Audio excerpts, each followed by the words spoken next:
رسول خدا بیان کرتے ہیں کہ 3 دوست عبادت کے لیے جو ہے وہ غار میں گئے اور غار میں عبادت کرتے رہے. اچانک سے تھوڑا سا طوفان زلزلہ ٹائپ کا آیا، پتھر گرا، غار کا دروازہ بند ہو گیا. اب یہ تینوں اندر پھنس گئے.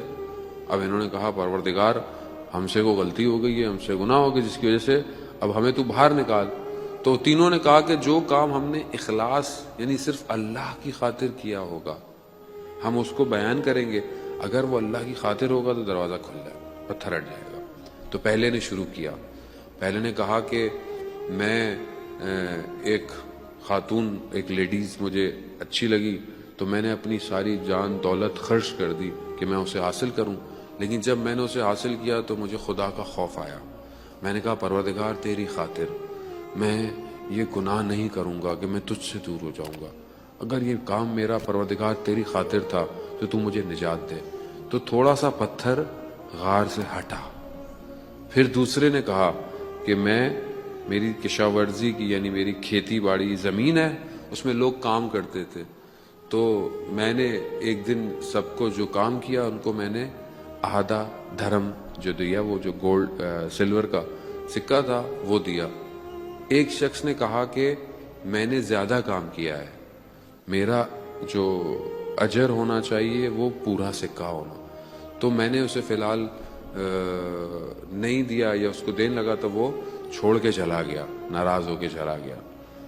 پھر میں نے اس ایک دھرم کو اپنے کاموں میں لگایا اور اس سے میں نے اور کام کیے اور چیزیں کی. ایک دن وہ شخص میرے پاس اپنا وہی سکہ واپس لینے آیا. تو میں نے جب حساب لگایا تو 18,000 دھرم بن چکے تھے اس ایک دھرم سے. میں نے سارے وہ 18,000 دھرم اس کو دیے. پروردگار یہ سب میں نے تیری خاطر کیا. تو کہا پتھر تھوڑا سا اور ہٹا. تھوڑی سی روشنی آئی مگر ہم باہر نہیں نکل سکتے تھے.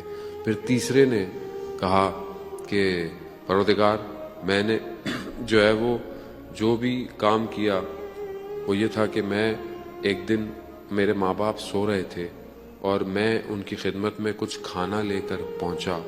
لیکن میں نے کہا کہ یہ سو رہے ہیں، اگر میں زمین پہ رکھوں گا تو کہیں کوئی سانپ یا کوئی جانور اس کھانے کے چکر میں ان کو ڈس نہ لے، اور ان کو بھی میں اٹھانا نہیں چاہتا تھا. تو یہ کھانا لے کر میں کھڑا رہا جب تک وہ نہیں اٹھے.